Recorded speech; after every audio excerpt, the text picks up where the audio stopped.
This is Transformers Prime Beast Hunters Deluxe Class Soundwave. The figure is part of the first wave of the Beast Hunter Deluxe Class figures. Here's a brief look at the packaging. Still no artwork of how Soundwave looks on the Beast Hunters season of the show. He comes with Ravage. The Photoshop images look really nice for this figure. And here the instruction booklet comes with Chapter 2 of the Tales of the Beast Hunters, and it shows how Soundwave informs Megatron of Bumblebee and Wheeljack's plan to get to the ship that has the weapons. Anyway, if you want to read through that, just pause the video. Let's just cut to the chase, folks. This figure sucks. I cannot recommend this figure unless you're a big fan of how of this whole Beast Hunters version of Soundwave, or if you missed out on the Robots in Disguise version of Soundwave, and you absolutely must have a Soundwave. I mean, you know, if you're a big time collector of the Transformers Prime figures, I suggest you go after the first version of this mode, the Robots in Disguise version. That's a far superior figure than this one. And what happened here is actually quite the reverse of what happened to the RID Bumblebee. The RID Bumblebee was not, it's not horrible, but it wasn't the best figure that came out in the line when it first came out.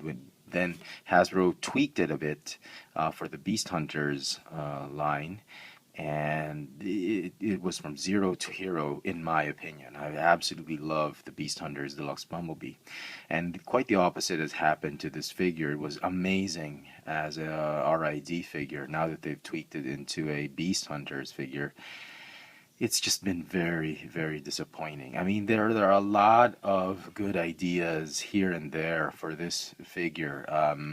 I can honestly say that they gave it a good go, that maybe the designers had one idea for this part and the other one had another idea for this, but just the way they executed this one, I think it just falls short of what Soundwave deserves as a character for this line.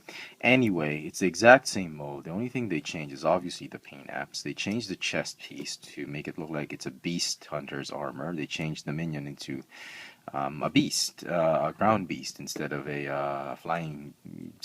Well, Laserbeak was sort of like a satellite, not so much like a bird or a beast. This one, he comes with. Let me just take it out. It comes with Ravage that actually pegs in right there, and Ravage is like a small panther, dog, whatever, puma that Soundwave has. Very small. They have obviously changed. They've added this weapon, which is interesting actually. This weapon is more interesting than the figure. If anything gets in the weapon, it automatically closes because there's a latch that you push on to close the claw. It fires, and there's a string attached to it, more of like a claw harpoon. They've obviously changed the color, as I mentioned. Head sculpt remains to be the same. They've changed the arms. They've put some of this blade looking thing. I mean, even if you fold the arms, it looks like a praying mantis. Oh, sorry, we're not doing Gangnam anymore. It's now, yeah, that's the new craze. Anyway, yeah, that's what it is. Mold degradation for this figure. He's got the same articulation for the joints that the first one had, but the difference is this has a lot more mold degradation. It's a lot more loose. It's a lot easier to snap off the joints, so it's really a bit of a disappointment. As far as the color scheme is concerned, I like the whole idea that they were trying to go for a G1 inspired. I don't know if they were, but it looks like, you know, turning Soundwave from light blue, metallic sky blue to something like a dark blue, a darker shade of blue is really going after the G1 colors. Yes, there were some yellows in Soundwave, back in G1, but I would have appreciated them if they have just minimized the amount of yellows on this figure and just have it dominantly blue with a little bit of this silvery bluish thing going on instead of too many colors going on, like brown, yellow, canary yellow, lemon yellow, and it just ruins the whole figure. And I think they overdid it with that, with having too many colors on this figure. Paint apps, horrible. Again, the yellow paint is like, to me, it's like white, how Hasbro uses the white paint. The yellow is, there's just smudges all over, like this one. You know, if they didn't paint it yellow, I would have been happy with an all black. Again, if they didn't use yellow, they should have used silver. Same here, and these pieces should have been gray. These should have been just blue or gray. I mean, the feet should have been blue or gray. I don't understand where so much yellow had to be used. Why so much yellow had to be used and so much brown. But be it as it may, it is what it is. Yeah, transformation is a pain because of the mold degradation. The transformation for this figure suffers a lot, and I will show you now. You can keep Ravage out or in. We'll try and let's put him back in. Just for, oh no, okay, we'll keep him out. I'll put him back later because I will show you how the gun attaches in alt mode. So go ahead and snap the feet. I mean, even the feet, it's made of rubbery plastic, but it just doesn't snap in together as nicely as it should.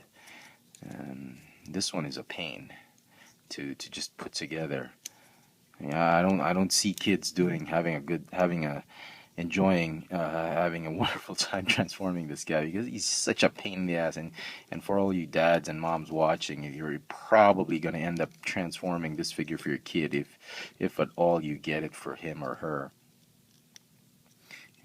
Come on, it just doesn't snap the way it should. Anyway, so that's the front end of the drone.